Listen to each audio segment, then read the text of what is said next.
ಬೆಳಗಾವಿಯಲ್ಲಿ ಅಥಣಿ ತಾಲೂಕಿನ ಕೃಷ್ಣ ಸಹಕಾರಿ ಸಕ್ಕರೆ ಕಾರ್ಖಾನೆ ಚುನಾವಣೆ ನಡೆಸಲಾಯಿತು. ಬೆಳಗ್ಗೆಯಿಂದ ಶಾಂತಿಯುತವಾಗಿ ನಡೀತಾ ಇದ್ದಂತಹ ಮತದಾನ ಪ್ರಕ್ರಿಯೆ ಮಧ್ಯಾಹ್ನದ ಹೊತ್ತಿಗಾಗಲೇ ಕಾವನ್ನ ಪಡ್ಕೊಳ್ತು. ಶಾಸಕ ಲಕ್ಷ್ಮಣ ಸವದಿ ಹಾಗೂ ರಮೇಶ್ ಜಾರಕಿಹೊಳಿ ಬೆಂಬಲಿಗರ ಮಧ್ಯೆ ವಾಗ್ವಾದ ಕೂಡ ನಡೆಯಿತು.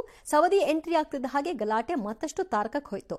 ಪೊಲೀಸರು ಸ್ಥಳಕ್ಕೆ ಧಾವಿಸಿ ಪರಿಸ್ಥಿತಿಯನ್ನು ಶಾಂತಗೊಳಿಸಿದ್ರು. ಇನ್ನು ಬೆಳಗಾವಿ ಡಿಸಿಸಿ ಎಲೆಕ್ಷನ್ ಗೆದ್ದು ಬಿಗಿದ ಜಾರಕಿಹೊಳಿ ಕುಟುಂಬಕ್ಕೆ ಈ ಎಲೆಕ್ಷನ್ ಕೂಡ ಪ್ರತಿಷ್ಠೆಯಾಗಿದೆ. ಕಳೆದ 20 ವರ್ಷಗಳಿಂದ ಸವದಿ ಕುಟುಂಬದ ಹಿಡಿತದಲ್ಲಿರುವ ಕೃಷ್ಣ ಸಹಕಾರಿ ಸಕ್ಕರೆ ಕಾರ್ಖಾನೆಯನ್ನ ಶತಾಯಗತಾಯ ತಮ್ಮ ಕೈವಶಪಡಿಸಿಕೊಳ್ಳಬೇಕು ಅನ್ನೋದು ಜಾರಕಿಹೊಳಿ ಕುಟುಂಬದ ಇನ್ನಿಲ್ಲದ ಸರ್ಕಸ್ಗೆ ಕಾರಣ. 13 ಆಡಳಿತ ಮಂಡಳಿ ಸದಸ್ಯರ ಸ್ಥಾನಕ್ಕೆ ನಡೆದ ಮತದಾನ ಪ್ರಕ್ರಿಯೆ ಮುಗಿದಿದೆ. ರಮೇಶ್ ಜಾರಕಿಹೊಳಿ ಬಣಕ್ಕೆ ಮುಖಭಂಗವಾಗಿದ್ದು ಸವದಿ ಬಣ ಮೇಲುಗೈ ಸಾಧಿಸಿದೆ. ನನಗೆ ಗೊತ್ತಿಲ್ಲ ಯಾಕಿದೀನಿ ಇಷ್ಟು ಪ್ರತಿಷ್ಠೆಯಾಗಿ ತಗೋತಾರೆ ಅಲ್ಲಿ ನಡೆಯೋ ಎಲೆಕ್ಷನ್ಗಳಿಗೆಲ್ಲ ಹಿಂಗೆ ಅನ್ಸುತ್ತೆ.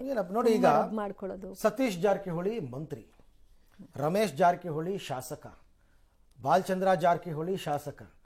ಆ ಸ್ಥಾನಕ್ಕಿಂತ ದೊಡ್ಡದಾಯ್ದು ಅಂತ ಅಲ್ಲ, ಬೆಳಗಾವಿ ಪಾರುಪತ್ಯ ಇಡೀ ನಮ್ಮ ಹತ್ರನೇ ಇರಬೇಕು. ಏನ್ ನನಗೆ ಅರ್ಥನೇ ಆಗ್ತಾ ಇಲ್ಲಪ್ಪ. ಅಲ್ಲಿ ಆಗಿದ್ದೇನಂತ ಆಕ್ಚುಲಿ ಅಂತಂದ್ರೆ ಸತ್ತವರ ಹೆಸರಿನಲ್ಲೂ ವೋಟಿಂಗ್ ಆಗಿದೆ, ಸತ್ತಿರೋರನ್ನ ಮತಪಟ್ಟಿಯಿಂದ ತೆಗೆದಿಲ್ಲ ಅಂತ ಲಕ್ಷ್ಮಣ್ ಸವದಿ ಬಣ ಮತ್ತೆ ಜಾರಕಿಹೊಳಿ ಬಣದ ನಡುವೆ ನಡೆದಿರ್ತಕ್ಕಂಥ ಗಲಾಟೆ. ಆಮೇಲೆ ಕೆಲವು ಸಂದರ್ಭದಲ್ಲಿ ಏನಾಗುತ್ತೆ ಅಂದ್ರೆ ಈ ಲೀಡರ್ಗಳೇನು ಹೇಳಿರಲ್ಲ ಹೋಗಿ ಗಲಾಟೆ ಮಾಡಿ ಅಂತ, ಅವ್ರು ಮೆಚ್ಚೋದಕ್ಕೆ ಇವರೆಲ್ಲ ನಾಯಕರುಗಳು ಗಲಾಟೆ ಮಾಡ್ಕೊಂಡು ಬಂದಿದ್ದಾರೆ ಅಂತ ಅಂದ್ಬಿಟ್ಟು. ಬಟ್ ಏನಪ್ಪ ಅಷ್ಟು ಇಂಪಾರ್ಟೆನ್ಸ್ ಇದಕ್ಕೆ ಯಾಕೆ ಅಂತ ನನಗಂತೂ ಅರ್ಥ ಆಗ್ತಿಲ್ಲ. ಇನ್ನು ಶಾಸಕ ಪ್ರದೀಪ್ ಈಶ್ವರ್ ಮತ್ತೆ ಪ್ರತಾಪ್ ಸಿಂಹ ಟಾಕ್ ವಾರ್ ನಡೀತಾ ಇತ್ತಲ್ಲ, ಅದರ ಬಳಿಕ ಈಗ ಮತ್ತೊಂದು ಬಿಗ್ ಟಾಕ್ ವಾರ್ ಶುರುವಾಗಿದೆ. ಇದನ್ನೇ ನಾನು ಅವಾಗ ಹೇಳಿದ್ದು, ಕೆಲವು ನಾಯಕರು ಬಳಸೋ ಭಾಷೆಗಳು ತೀರಾ ಕೆಳಮಟ್ಟಕ್ಕೆ ಹೋಗ್ಬಿಟ್ಟಿದ್ದಾರೆ. ಸಚಿವ ಎಸ್ ಮಲ್ಲಿಕಾರ್ಜುನ್ ಮತ್ತು ಬಿಜೆಪಿ ಶಾಸಕ ಬಿಪಿ ಹರೀಶ್ ಮಧ್ಯೆ ನಾಯಿ ಹುಚ್ಚುನಾಯಿ ಅಂತ ಮಾತಿನ ಕಾದಾಟ ಆರಂಭ ಆಗಿದೆ. ಈ ಹಿಂದೆ ಬಿಪಿ ಹರೀಶ್ಗೆ ಹುಚ್ಚುನಾಯಿ ಕಡಿದಿದೆ ಅಂತ ಸಚಿವರ ಆಪ್ತ ದಿನೇಶ್ ಶೆಟ್ಟಿ ವಾಗ್ದಾಳಿ ನಡೆಸಿದರು. ಅಲ್ಲದೆ ಡಾಬರ್ಮನ್ ನಾಯಿ ಅಂತ ಸಚಿವ ಮಲ್ಲಿಕಾರ್ಜುನ್ ಕೂಡ ಬೈದಿದ್ರು. ಇದನ್ನೇ ಹೋಲಿಕೆ ಮಾಡಿದ ಬಿಪಿ ಹರೀಶ್, ನನಗೆ ಹುಚ್ಚುನಾಯಿ ಕಡಿದಿದೆ, ರೈತರ ಆಸ್ತಿ ಕಬಳಿಸ್ತಾ ಇರೋ ನಿಮ್ಮ ಜಿಲ್ಲಾ ಉಸ್ತುವಾರಿ ಸಚಿವರು ಹುಚ್ಚುನಾಯಿ ಅಂತ ಏನೋ ಟಾಂಗ್ ಕೊಟ್ಟಿದ್ದಾರಂತೆ. ಎಲ್ಲ ಕೆಳಮಟ್ಟದ ಪದ ಬಳಕೆಗಳು ಇವೆಲ್ಲವೂ ಕೂಡ.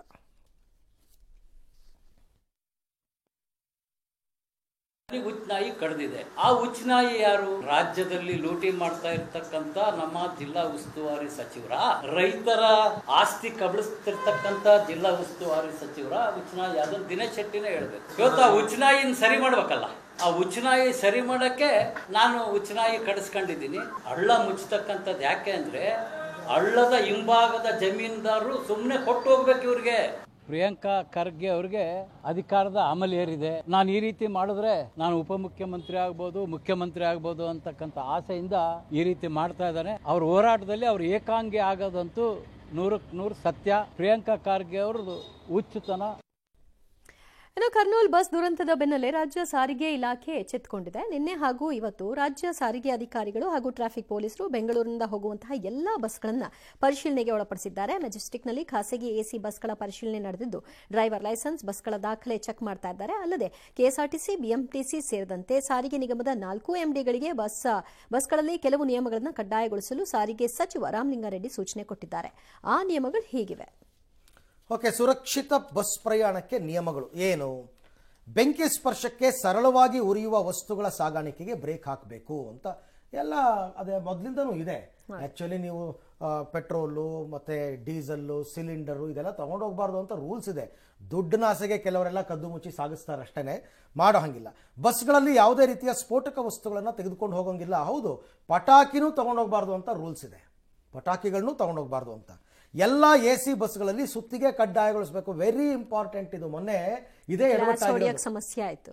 ನಿಮಗೆ ಗ್ಲಾಸ್ ಬ್ರೇಕ್ ಮಾಡಕ್ಕಾಗಿಲ್ಲ ಅವ್ರ ಕೈಲಿ, ಪಾಪ ಇಮಿಡಿಯೇಟ್ ಆಗಿ ಸುತ್ತಿಗೆ ಕೈಗೆ ಸಿಕ್ಬಿಟ್ರೆ ಒಡೆದು ಬಿಡ್ಬೋದು, ಎಮರ್ಜೆನ್ಸಿ ಎಕ್ಸಿಟ್ಗಳನ್ನ ಒಡೆದು ಬಿಡ್ಬೋದು, ಗಾಜು ಒಡೆದು ಬಿಡ್ಬೋದು. ಹಾಗಾಗಿ ಇದು ವೆರಿ ಇಂಪಾರ್ಟೆಂಟು, ಇದನ್ನ ಕಡ್ಡಾಯ ಮಾಡೋದು ಒಳ್ಳೇದು. ಇನ್ನು ತುರ್ತು ಸಂದರ್ಭಗಳಲ್ಲಿ ಕಿಟಕಿಗಳನ್ನು ಒಡೆಯೋದಕ್ಕೆ ಬಳಸೋದಕ್ಕೆ ಇದು ಸಹಾಯ ಆಗುತ್ತೆ. ನಿಮಗೆ ಒಂದು 4 ಕಡೆ ಹ್ಯಾಮರ್ಗಳನ್ನು ಸ್ಟಿಕ್ ಮಾಡಿಬಿಡೋದು ಒಳ್ಳೇದು. ಬಸ್ಸಲ್ಲಿ 4-5 ಕಡೆ ಸಿಗಬೇಕು ಅದು ಅಲ್ಲೇನೆ. ಬಟ್ ಏನ್ ಗೊತ್ತಾ, ಇದರಲ್ಲಿ ತೊಂದರೆ ಕೂಡ ಇರುತ್ತಲ್ಲ, ಎಂತೆಂತವ್ರು ಬಂದು ಸೇರ್ಕೊಂತಾರೆ, ಮಿಸ್ಯೂಸ್ ಮಾಡ್ತಾರೋ ಅಂತ. ಅಲ್ಲ, ಅದು ಸೀಲ್ಡ್. ಈಗ ಕೆಲವು ಲಿಫ್ಟ್ಗಳಲ್ಲಿ ಎಮರ್ಜೆನ್ಸಿ ಟೈಮಲ್ಲಿ ಇದನ್ನ ಬ್ರೇಕ್ ಮಾಡಿ ಬಟನ್ ಆಫ್ ಮಾಡಿ ಅಂತ ಹೇಳ್ತಾರೆ ನೋಡಿ, ಆ ತರ ಸೀಲ್ಡ್ ಟೈಪ್ ಮಾಡ್ಬಿಟ್ಟು ಎಮರ್ಜೆನ್ಸಿ ಟೈಮ್ನಲ್ಲಿ ಎತ್ಕೊಳ್ಳೋ ಹಂಗೆ ಮಾಡಬೇಕು ಅದನ್ನ.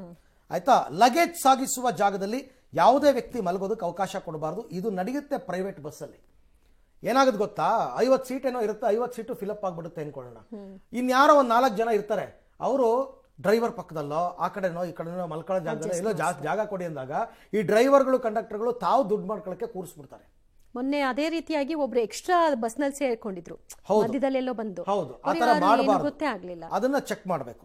ಇನ್ನು ಬಸ್ಗಳ ನವೀಕರಣದ ಬಗ್ಗೆ ಪರಿಶೀಲನೆ ಮಾಡಬೇಕು. ಬಸ್ಗಳ ಕಂಡೀಷನ್ ಬಗ್ಗೆ ತುಂಬಾ ಅಸಮಾಧಾನ ಇದೆ. ಪ್ರೈವೇಟ್ ಬಸ್ ಅವ್ರು ಚೆನ್ನಾಗಿ ಮೇಂಟೈನ್ ಮಾಡ್ತಾರೆ. ಆಕ್ಚುಲಿ ಹಂಗೆ ನೋಡಕ್ ಹೋದ್ರೆ KSRTC ಬಸ್ಗಳೇ ಡಕೋಟಾ ಆ ಥರ ಕೆಲವು ಬಸ್ಗಳಿದೆ. ಬಸ್ಗಳಲ್ಲಿನ ಸುರಕ್ಷತಾ ಆಡಿಟ್ ಪರಿಶೀಲನೆಗೆ ತಂಡಗಳನ್ನ ರಚಿಸಬೇಕು. ಇನ್ನು ಬಸ್ಗಳಲ್ಲಿ ಯಾವುದೇ ನ್ಯೂನ್ಯತೆ ಕಂಡು ಬಂದರೂ ಕಠಿಣ ಕ್ರಮಕ್ಕೆ ಆದೇಶಿಸಬೇಕು ಅಂತ ಇದನ್ನ RTO ಅಧಿಕಾರಿಗಳು ಕಾಲಕಾಲಕ್ಕೆ ತಪಾಸಣೆ ಮಾಡಬೇಕು. ಯಾರು ರೂಲ್ಸ್ ಅನ್ನ ವೈಲೇಟ್ ಮಾಡ್ತಾ ಇದ್ದಾರೆ ಅಂತವ್ರ ವಿರುದ್ಧ ಕಠಿಣ ಕ್ರಮ ತಗೋಬೇಕು. ಅವರು ಪ್ರೈವೇಟ್ ಅವರೇ ಆಗಿರಲಿ ಅಥವಾ KSRTC. ಆರಂಭಿಕ ಶೂರ ಆಗಬಾರ್ದು, ಇದನ್ನ ರೆಗ್ಯುಲರ್ ಆಗಿ ಮಾಡ್ಬೇಕು ಅಷ್ಟೇ. ಯಾವುದೋ ಒಂದು ಇನ್ಸಿಡೆಂಟ್ ಆಗೋಯ್ತು ಅಂದ್ಬಿಟ್ಟು ಆ ಟೈಮ್ನಲ್ಲಿ ನಾವು ಮಾಡ್ತೀವಿ ಅಂತ ಹೇಳೋದು 4 ತಿಂಗಳಾದ್ಮೇಲೆ ಮರ್ತು ಬಿಡೋದು, ಹಂಗೆ ಮಾಡಬಾರ್ದು ಅಷ್ಟೇ. ಜೀನಿ ಸ್ಲಿಮ್ ರೆಫರ್ ಮಾಡ್ಬೇಕಾದ್ರೆ ಕಾರಣ ಏನಂದ್ರೆ ವೇಟ್ ಲಾಸ್ ಸಲುವಾಗಿ ನನ್ ಬಾಳ ಜನ ಕೇಳಿದ್ರು. ಫಸ್ಟ್ ನಾನ್ ತಗೊಂಡು ನನಗೆ ರಿಸಲ್ಟ್ ಬಂದ್ಮೇಲೆ ಆಮೇಲೆ ನಾನು ಜೀನಿ ಸ್ಲಿಮ್ ಇನ್ನೊಬ್ಬರಿಗೆ ಪ್ರಿಪೇರ್ ಮಾಡಿದ್. ಸುಸ್ತಾಗೋದು ಕಡಿಮೆ ಆಯ್ತು, ವೀಕ್ನೆಸ್ ಅದು ಏನೂ ಇಲ್ಲ, ಪೂರಾ ಹೆಲ್ದಿ ಅದೇನೆ. ವೇಟ್ ಜಾಸ್ತಿ ಇರೋರಲ್ಲಿ ಏನೇ ಡೌಟ್ ಇಲ್ಲದೆ 100% ಬಳಸಬಹುದು. ಪ್ರತಿದಿನ ನಮ್ಮ ಜೀನಿ ಸ್ಲಿಮ್ ನ ಯೂಸ್ ಮಾಡಿ ಯಾವುದೇ ಸೈಡ್ ಎಫೆಕ್ಟ್ ಇಲ್ದಂಗೆ ನೀವು ಸಣ್ಣ ಆಗ್ತೀರಾ. ಕನ್ನೇರಿ ಶ್ರೀಗಳಿಗೆ ವಿಜಯಪುರ ಬಾಗಲಕೋಟೆ ಜಿಲ್ಲೆಗೆ ನಿರ್ಬಂಧ ವಿಧಿಸಿದ್ದಕ್ಕೆ ಮಾಜಿ DCM KS ಈಶ್ವರಪ್ಪ ಆಕ್ರೋಶ ಹೊರಹಾಕಿದ್ದಾರೆ. ಕನ್ನೇರಿ ಶ್ರೀ ನಿರ್ಬಂಧದಿಂದ ವೀರಶೈವ, ಲಿಂಗಾಯತ, ಹಿಂದೂ ಸಮಾಜಗಳಿಗೆ ನೋವಾಗಿದೆ. ಇದನ್ನು ಯಾರೂ ಕ್ಷಮಿಸೋದಿಲ್ಲ. ಮುಂದೆ ಹೇಗೆ ಹೋರಾಟ ಮಾಡಬೇಕು ಚರ್ಚಿಸ್ತೀವಿ. ಅಕ್ಟೋಬರ್ 29ನೇ ತಾರೀಕು ಬೆಳಗ್ಗೆ 11 ಗಂಟೆಗೆ ಬೆಳಗಾವಿಯ ಹೋಟೆಲ್ನಲ್ಲಿ ಸಭೆ ಕರೆದಿದ್ದೀವಿ. ಅಷ್ಟರ ಒಳಗೆ CM ಸಿದ್ದರಾಮಯ್ಯ ಶ್ರೀಗಳ ಮೇಲಿನ ನಿರ್ಬಂಧ ವಾಪಸ್ ಪಡೆದರೆ ರಾಜ್ಯದಲ್ಲಿ ಶಾಂತಿ ಇರಲಿದೆ ಅಂತ ಎಚ್ಚರಿಕೆ ಕೊಟ್ಟಿದ್ದಾರೆ. ಕೋರ್ಟ್ನಲ್ಲಿ ಗೆದ್ದು ಭವ್ಯ ಮೆರವಣಿಗೆ ಮೂಲಕ ಕನ್ನೇರಿ ಶ್ರೀಗಳನ್ನು ವಿಜಯಪುರಕ್ಕೆ ಕರೆತರ್ತೀವಿ.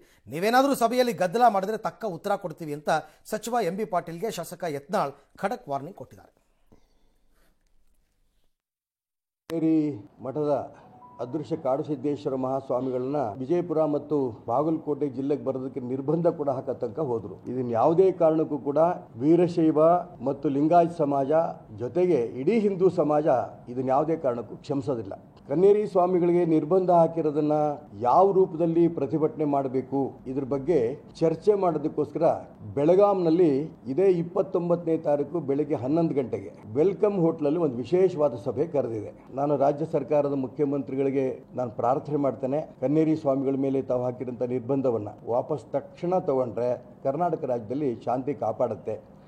MB ಪಾಟೀಲ್ ಹಿಂದೆ ಒಂದು ಧರ್ಮ ಹೊಡೆಯೋ ಒಬ್ಬ ಅದಾನ, ಒಬ್ಬವ ಇಲ್ಲಿ ಅಕ್ರಮವಾಗಿ ಯಾರ್ಯಾರ್ದು ರೈತರು ಹೊಲ ಹೊಡೆಯೋ ಒಬ್ಬ ಅದಾನ. ಇವರಿಬ್ರು ದೊಡ್ಡ ಸಮಸ್ಯೆ MB ಪಾಟೀಲ್ರಿಗೆ. ಅದಕ್ಕೆ ಜಾಗೃತರಾಗ್ರಿ, ನಾ ಹಿತೇಚ್ಛಾಗಿ ಹೇಳಕತ್ತೀನಿ. ನೀವು ಹಿಂಗೆ ಮಾಡ್ತಿದ್ರು. ಕರೂರು ಕಾಲ್ತುಳಿತದಲ್ಲಿ 41 ಮಂದಿ ಸಾವನ್ನಪ್ಪಿದ್ರು. ಇದೀಗ ನಟ TVK ಪಕ್ಷದ ನಾಯಕ ವಿಜಯ್ ನಾಳೆ ಅವರ ಕುಟುಂಬಗಳನ್ನು ಭೇಟಿ ಮಾಡಲಿದ್ದಾರೆ. ದುರಂತ ಸಂಭವಿಸಿ 1 ತಿಂಗಳ ನಂತರದಲ್ಲಿ ಅವರು ಮಾಮೂಲಾಪುರದ ರೆಸಾರ್ಟ್ ಒಂದರಲ್ಲಿ ಭೇಟಿಯಾಗಿ ಸಾಂತ್ವನ ಹೇಳ್ತಾರೆ. ಆ ನಂತರದಲ್ಲಿ ಪಕ್ಷದ ಎಲ್ಲಾ ಕಾರ್ಯಕ್ರಮಗಳಲ್ಲಿ ಭಾಗಿಯಾಗ್ತಾರಂತೆ. ತಾಯಿಯಿಂದ ಬೇರ್ಪಟ್ಟ ಆನೆ ಮರಿಯೊಂದು ಗ್ರಾಮಕ್ಕೆ ನುಗ್ಗಿರುವಂತಹ ಘಟನೆ ಹೊಸೂರು ಸಮೀಪದ ಡೆಂಕಣಿಕೋಟೆಯ ಮಾರಸಂದ್ರ ಗ್ರಾಮದಲ್ಲಿ ನಡೆದಿದೆ. ಮಧ್ಯಾಹ್ನ ಊರಿಗೆ ನುಗ್ಗಿದ ಮರಿಯಾನೆಯನ್ನು ಕೆಲ ಕಿಡಿಗೇಡಿಗಳು ದೊಣ್ಣೆಯಿಂದ ಹೊಡೆದು ಥಳಿಸಿದ್ದಾರೆ. ಅರಣ್ಯ ಇಲಾಖೆ ಅಧಿಕಾರಿಗಳು ಕೆಲವರು ಮಾಹಿತಿ ಕೊಟ್ಟಿದ್ದು ಮರಿಯಾನೆಯನ್ನು ಹಿಡಿದು ಕಾಡಿನಲ್ಲಿರುವ ಆನೆಯ ಗುಂಪಿನಲ್ಲಿ ಬಿಟ್ಟಿದ್ದಾರೆ. ಶಬರಿಮಲೆಯಲ್ಲಿ 4.5 kg ಚಿನ್ನ ಕಳ್ಳತನ ಪ್ರಕರಣ ಸಂಬಂಧ ದಿನಕ್ಕೊಂದು ಟ್ವಿಸ್ಟ್ ಸಿಗ್ತಾ ಹೋಗ್ತಿದೆ. ಈ ಮೂಲಕ ಪ್ರಮುಖ ಆರೋಪಿ ಉನ್ನಿಕೃಷ್ಣನ್ ಮುಖವಾಡ ಬಯಲಾಗ್ತಿದೆ. ಉನ್ನಿಕೃಷ್ಣನ್ 2019ರಲ್ಲೇ ಸಿನಿಮಾ ಮಾದರಿಯಲ್ಲಿ ಚಿನ್ನ ಕಳ್ಳತನ ಮಾಡುವಂತಹ ಪ್ಲಾನ್ ಮಾಡಿದ್ದ. ಉನ್ನಿಕೃಷ್ಣನ್ ನಡೆಗೆ ಕೇರಳದ SIT ತಂಡವೇ ಈಗ ಶಾಕ್ ಆಗಿದೆ. ಯಾಕಂದ್ರೆ ಬಳ್ಳಾರಿ, ಬೆಂಗಳೂರು ಹಾಗೂ ತಮಿಳುನಾಡು ಸೇರಿ ಒಟ್ಟು 3 ಕಡೆ ಶಬರಿಮಲೆ ದೇವಸ್ಥಾನಕ್ಕೆ ಚಿನ್ನಲೇಪಿತ ಬಾಗಿಲು ಮಾಡಿಸಿದ್ದ. 2 ಕಡೆ ಮಾತ್ರ ನಿಜವಾದ ಬಾಗಿಲನ್ನ ಮಾಡಿಸಿದ್ರೆ ಇನ್ನೊಂದು ಕಡೆ ಕಾಪರ್ ಹಚ್ಚಿರುವಂತಹ ಬಾಗಿಲನ್ನ ರೆಡಿ ಮಾಡಿಸಿದ್ದ. ಕೊನೆಗೆ ಅಪ್ಪಟ ಚಿನ್ನದ ಬಾಗಿಲನ್ನ ತಾನೇ ಇಟ್ಕೊಂಡು ಕಾಪರ್ ಬಾಗಿಲನ್ನ ದೇಗುಲಕ್ಕೆ ಕೊಟ್ಟಿದ್ದ ಅನ್ನೋದು ತನಿಖೆಯಿಂದ ಗೊತ್ತಾಗ್ತಾ ಇದೆ. ಜ್ಯುವೆಲರಿ ಮಾಲೀಕ ಗೋವರ್ಧನ್ 2019ರಲ್ಲಿ ಅಯ್ಯಪ್ಪ ಸ್ವಾಮಿ ದೇಗುಲಕ್ಕೆ ಚಿನ್ನದ ಬಾಗಿಲನ್ನ ರೆಡಿ ಮಾಡಿಕೊಟ್ಟಿದ್ರು. ಉನ್ನಿಕೃಷ್ಣನ್ ಕೇಳಿದ್ದ ಹಿನ್ನೆಲೆಯಲ್ಲಿ ಈ ಬಾಗಿಲನ್ನ ಅವರು ಮಾಡಿಕೊಟ್ಟಿದ್ದಾರೆ. ಆದ್ರೆ ಅಸಲಿ ಚಿನ್ನದ ಬಾಗಿಲು ಬದಲಾಗಿದ್ದು ಹೇಗೆ ಅನ್ನೋದು ಇನ್ನು ಸಸ್ಪೆನ್ಸ್ ಆಗಿ ಉಳ್ಕೊಂಡಿದೆ. 2019ರಲ್ಲಿ ನಮಗೆ ಉನ್ನಿಕೃಷ್ಣನ್ ಪೊಟ್ಟಿ ಅವ್ರ ಕಡೆಯಿಂದ ಒಂದು ಅವಕಾಶ ಬಂತು. ಅದನ್ನ ಬಾಗಿಲು ಹೊಸದು ಮಾಡಿ ಫಿಕ್ಸ್ ಮಾಡ್ಬೇಕನ್ನೋ ವಿಚಾರ ಬಂದವಾಗ ಇದು ಆಸ್ ಅ ಡೋನರ್ ನಾನು ಮಾಡಿದ್ದು. ಅವ್ರ ತನಿಖೆಗೆ ಫುಲ್ ಸಹಕರಿಸಿದ್ದೀವಿ. ಪ್ರತಿಯೊಂದು ವಿಚಾರ ನಾವೇ ವಾಲಂಟಿಯರ್ ಆಗಿ SITಗೆ ತಿಳಿಸಿದ್ದು ನಾವು.